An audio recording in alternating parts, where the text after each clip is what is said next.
Significance of Ramadan. Ramadan is the 9th month of the Islamic calendar and is considered to be one of the holiest months in the Islamic faith. Muslims around the world observe this month through fasting, prayer, and acts of charity. During Ramadan, Muslims fast from dawn until sunset, abstaining from food, drink, smoking, and other physical needs.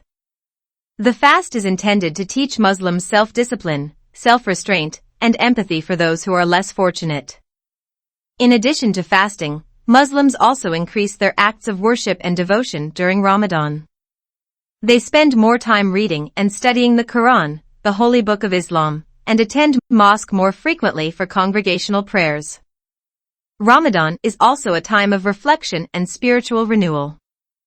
Muslims seek forgiveness for their sins and strive to improve their character and relationships with others.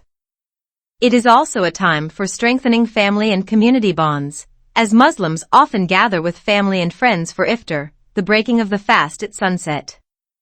Overall, Ramadan is a time for spiritual growth, self-improvement, and increased devotion to God.